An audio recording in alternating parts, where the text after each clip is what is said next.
बिस्मिल्लाहिर्रहमानिर्रहीम। स्टूडेंट्स अस्सलाम वालेकुम। आज जो हमारा टॉपिक ऑफ डिस्कशन है वो है सॉल्वेंट एक्सट्रैक्शन। सॉल्वेंट एक्सट्रैक्शन का मतलब है एक्सट्रैक्शन विद द सॉल्वेंट, यानी सॉल्यूशन में से हमने सॉल्यूट को एक्सट्रैक्ट करना है एक ऐसे सॉल्वेंट को ऐड करके जिसके साथ सॉल्यूट की अफिनिटी ज़्यादा हो। तो ये स्टूडेंट अमूमन उस वक्त करते हैं जब हम ऑर्गेनिक सिंथेसिस कर रहे होते हैं। तो ऑर्गेनिक सिंथेसिस के दौरान जो हमारी प्रोडक्ट है उसकी कुछ अमाउंट पानी के अंदर रह जाती है, तो उस पानी से हमने उस ऑर्गेनिक सॉल्यूट को किसी ऑर्गेनिक सॉल्वेंट की मदद से क्या करेंगे, एक्सट्रैक्ट करेंगे। तो इस टेक्निक को स्टूडेंट नाम देते हैं सॉल्वेंट एक्सट्रैक्शन। तो बढ़ते हैं अपने टॉपिक की तरफ। टॉपिक है सॉल्वेंट एक्सट्रैक्शन, यानी एक्सट्रैक्शन विद अ सॉल्वेंट। एक सॉल्वेंट की मदद से, एक सॉल्वेंट जो पानी के साथ तो इमिसिबल है लेकिन सॉल्यूट के साथ उसकी अफिनिटी ज़्यादा है। It is the process of obtaining the solute from the solution by adding an immiscible solvent in which the solute is more soluble।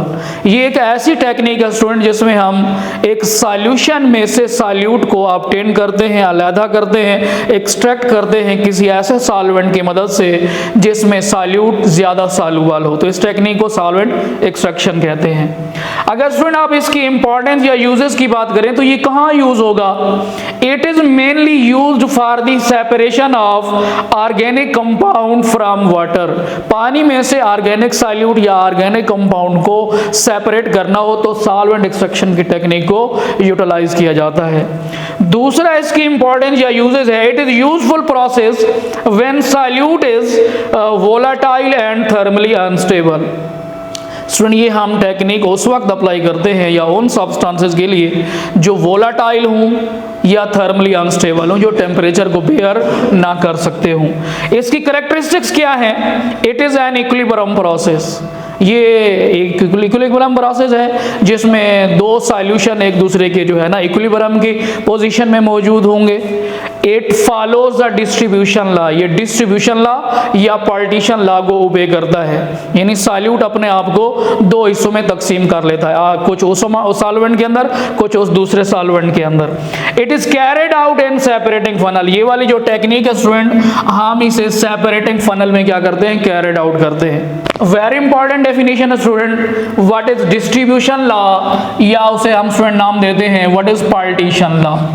Partition या डिस्ट्रीब्यूशन स्टूडेंट कहते हैं हम डिवीजन को या तकसीम को। ये लॉ क्या कहता है? अ सॉल्यूट डिस्ट्रीब्यूट्स इटसेल्फ। एक सॉल्यूट अपने आप को डिस्ट्रीब्यूट कर लेता है बिटवीन टू इमिसिबल सॉल्वेंट्स। वो जो दो सॉल्वेंट हैं वो एक दूसरे के साथ इमिसिबल है in a constant ratio of concentration. एक खास निस्बत के साथ सॉल्यूट अपने आप को दो इमिसिबल सॉल्वेंट या लिक्विड को के अंदर अपने आप को डिस्ट्रीब्यूट कर लेता है irrespective of the added amount of the solute. कतई नजर इसकी कि सॉल्यूट की कितनी अमाउंट थी। सॉल्यूट 10 ग्राम होगा तब भी वो अपने आप को उसी निस्बत के साथ जो है ना दो इमिसिबल सॉल्वेंट में डिस्ट्रीब्यूट कर लेगा। अगर सॉल्यूट स्टूडेंट 100 ग्राम हो तब भी वो अपने आप को उसी निस्बत के साथ दो इमिसिबल सॉल्वेंट के अंदर डिस्ट्रीब्यूट कर लेगा। यानी कंसंट्रेशन ऑफ सॉल्यूट से वो उस कंसंट्रेशन ऑफ सॉल्यूट जो है ना सॉल्यूट की जो अमाउंट है उससे उस पर ये इसकी जो डिस्ट्रीब्यूशन है वो डिपेंड नहीं करती, बल्कि उसकी जितना भी अमाउंट होगी वो अपने आप को उसी निस्बत से दो इमिसिबल सॉल्वेंट के अंदर डिस्ट्रीब्यूट कर लेगा। उसकी डेफिनेशन ये है, according to this law a solute distribute itself between two immiscible liquid in a constant ratio of concentration irrespective of the added amount of the solute. आगे टर्म में student distribution coefficient क्या है? Actual में distribution coefficient को KD से जाहिर करते हैं। It is a ratio, it is the ratio between concentration of solute dissolved in two immiscible solvents at equilibrium। Equilibrium के पोजीशन में जब एक सॉल्यूट अपने आप को दो इमिसिबल सॉल्वेंट के दरमियान डिस्ट्रीब्यूट कर लेता है तो उसी की निस्बत को स्टूडेंट हम का नाम देते हैं डिस्ट्रीब्यूशन कोएफिशिएंट का। It is a ratio between concentration of solute in organic layer divided by concentration of solute in the aqueous layer. यानी आधा कुछ सॉल्यूट जो है ना एक्वस लेयर में रह जाएगा और कुछ सॉल्यूट जो है ना एक्सट्रैक्ट होकर ऑर्गेनिक लेयर में या ऑर्गेनिक सॉल्वेंट में चला जाएगा। तो इसी की निस्बत से हमें जो है ना KD की वैल्यू जो है ना मालूम हो सकती है। अच्छा स्टूडेंट, इसकी एग्जांपल है ether extraction. Mostly use lab technique, lab के अंदर सबसे ज़्यादा इस्तेमाल होने वाला जो प्रोसेस है वो है ईथर एक्सट्रैक्शन। इसमें स्टूडेंट हम क्या करते हैं, सेपरेटिंग फनल के अंदर उस मिक्सचर के साथ ईथर को भी ऐड करते हैं और उसे वेल शेक करेंगे तो दो लेयर प्रोड्यूस होंगी। एक अपर लेयर होगी जिसमें ईथर प्लस सॉल्यूट होगा, ईथर ने सॉल्यूट को एक्सट्रैक्ट कर लिया है सॉल्वेंट वाटर से, और दूसरी लेयर जो लोअर लेयर होगी जिसमें सॉल्यूट प्लस वाटर होगा। इसी तरह हम सॉल्यूट को रिपीटेड डिस्टिलेशन के जरिए सॉल्यूट को सॉल्वेंट पानी से क्या कर लेंगे, ईथर सॉल्वेंट की मदद से हम एक्सट्रैक्ट कर लेंगे।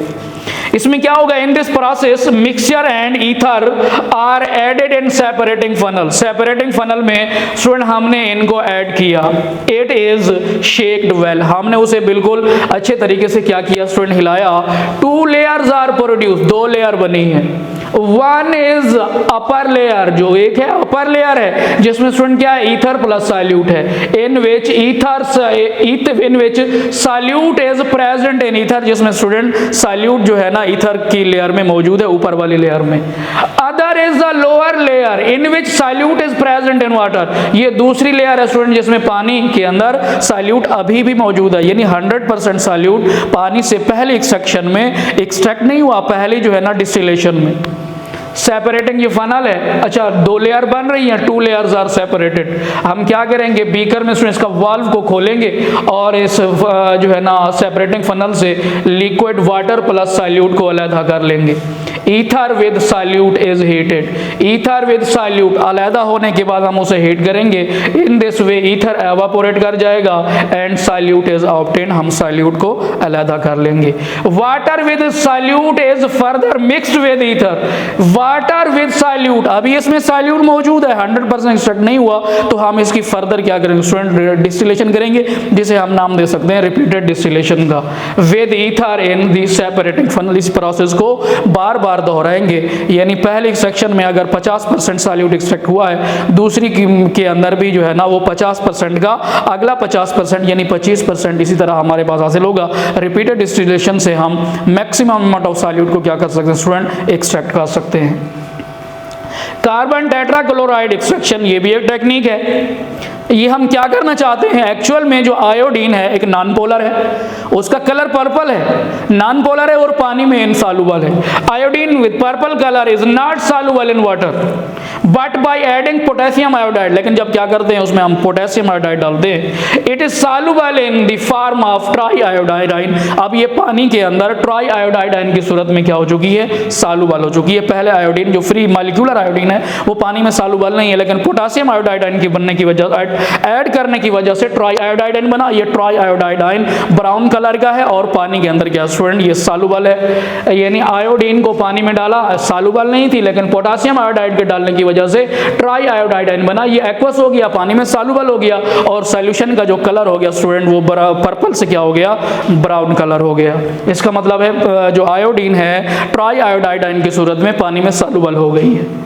When CCl4 is added in the separating funnel, यानी उसी एक्वा सोल्यूशन ऑफ ट्राईआयोडाइड के अंदर हम जब CCl4 एक ऑर्गेनिक सॉल्वेंट को ऐड करेंगे तो क्या होगा, आयोडीन एक्सट्रैक्टेड, उसे वेल शेक करेंगे, आयोडीन जो है ना उस पानी से एक्सट्रैक्ट होकर I2 की फॉर्म में एक्सट्रैक्ट होकर किस में चली जाएगी, CCl4 वाली लेयर में, ऑर्गेनिक लेयर में हमें ऑब्टेन होना शुरू हो जाएगी। और हम देखेंगे देखते ही देखते जो ब्राउन कलर ऑफ आयोडीन था ट्राई आयोडाइड की सूरत में वो पानी से फेड होना शुरू हो जाएगा और आयोडीन I2 की सूरत में वहां से रिमूव होना स्टार्ट हो जाएगी।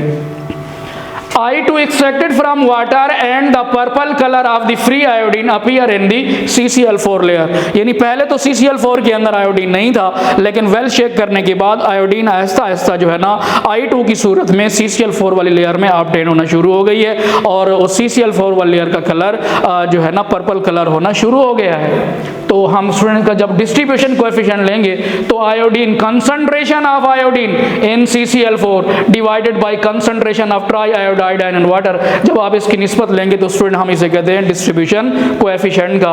एट 25 डिग्री जब इसकी KD की वैल्यू चेक की तो 85 आई, it mean that concentration of iodine in CCl4 is 85 time more than that of water, पानी के मुकाबले में जो है ना 85 time concentration of iodine iodine जो है ना CCl4 वाली लेयर में क्या स्टूडेंट ज़्यादा है। इसी तरह स्टूडेंट हम क्या करते हैं, CCl4 एक ऑर्गेनिक सॉल्वेंट की मदद से, एक नॉन पोलर सॉल्वेंट की मदद से आयोडीन जो कि I2 है, नॉन पोलर है, उसको हम क्या करते हैं, पानी से एक्सट्रैक्ट कर सकते हैं। तो ये स्टूडेंट आज का टॉपिक था हमारा सॉल्वेंट एक्सट्रैक्शन का। आज का लेसन यहाँ पे हम क्लोज करते हैं। अल्लाह हाफिज़ स्टूडेंट्स।